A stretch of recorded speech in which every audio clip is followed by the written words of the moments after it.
go straight into questions. Anyone? Please raise your hand. Mike.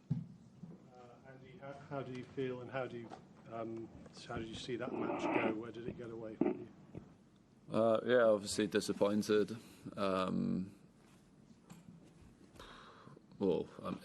Not much went right, to be honest. From the beginning, I had maybe a small chance in the middle of the first set, but yeah, it was poor performance, and yeah, it was like very, very flat. It was an amazing crowd out there that were like, like I felt like they were, trying to pick me up and support and get behind me. And usually, I would always engage the crowd and get them going and bring some energy into the match. And it was really just flat performance. And I don't know exactly why that was the case, because I've been feeling good going in. I played pretty well in Brisbane and practiced really well the last 10 days or so. So, don't know.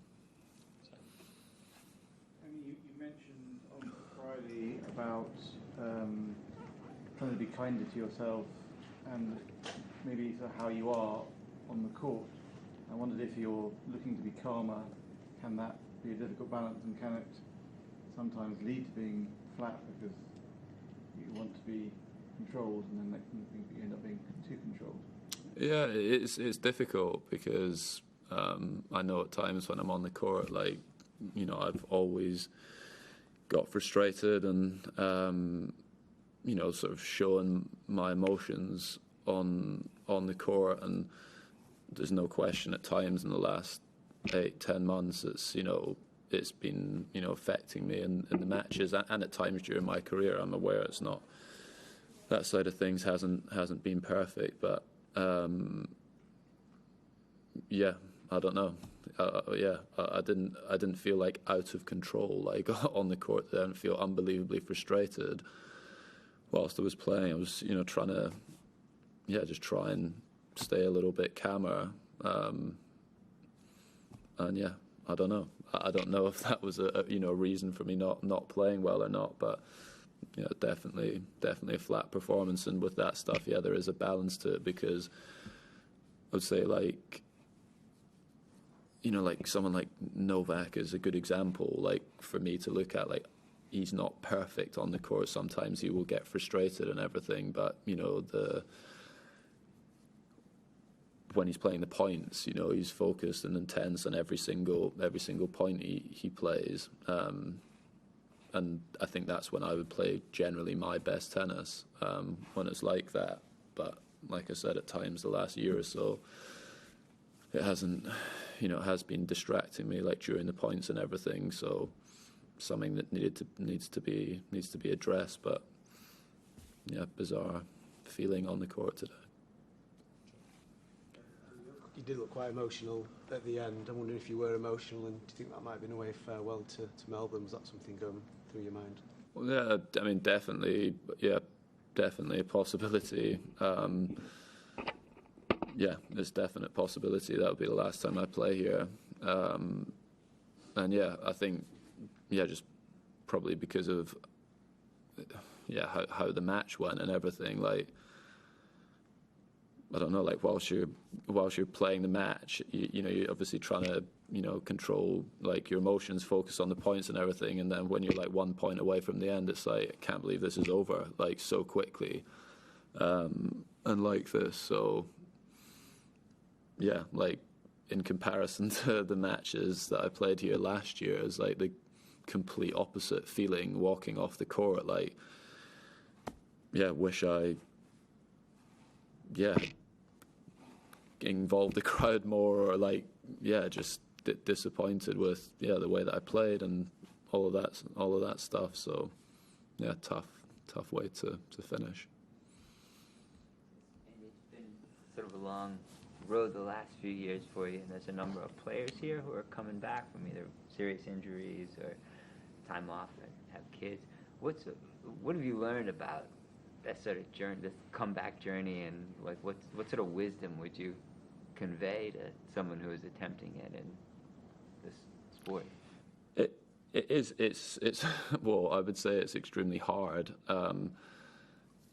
but everyone's situation is different. You know, I had a back surgery earlier in my career, and you know, it's the severity of that surgery in comparison to what I had a few years ago is completely different. So you know, and some players are coming back. Maybe after becoming parents is completely different to someone who's, I don't know, had injured ankle or something. They're not all the same things, but you know, it is really hard, and I'd say it's not usual for players, you know, to come back from 8-9 months away from the game or a year away from the game and start feeling amazing immediately. It does, you know, it does take time. And yeah, for me this time, it's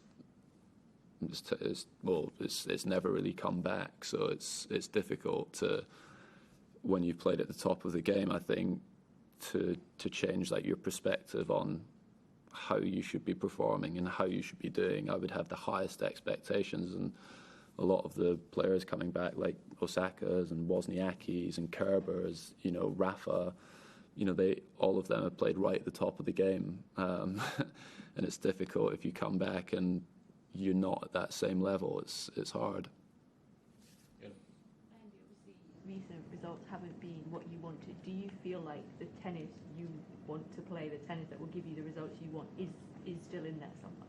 If I play like today, absolutely not. No, I won't win many matches playing that way, and practice is not the same thing. I'm totally aware of that, but I also know like what good tennis is. Like I've played well before, and I know like in the last week, 10 days, how well I was playing against the best players in the world. That's why it's so frustrating that on the match court it's not there. I mean, I've been telling myself, and you know, that at some stage it will, but it's obviously when you have performances, you know, like today, or you know, a batch of results over a period of time like I have done, it's tough to keep believing in that. It looked like you were in a bit of physical discomfort a couple of times, a bit of wincing, perhaps directed in the hip direction. Is that normal aches and pains, or was it above and beyond what you're used to? No, it was my hip was okay. Always, sometimes, like when I get into like really deep positions, I don't have the much range of motion now. So sometimes, like the soft tissues at the front of the hip kind of get a bit squished, because there's nowhere for the hip to go. It doesn't move like it used to. So at times that can happen, but that's been totally normal since I started playing again with the new hip. Last three, Neil. Do you have a time frame or even a deadline where you look at it, where you think you need to get back to where you were or where you want to be? So when you'll decide whether you want to carry on or not, either the next few months, this season, or how do you see it?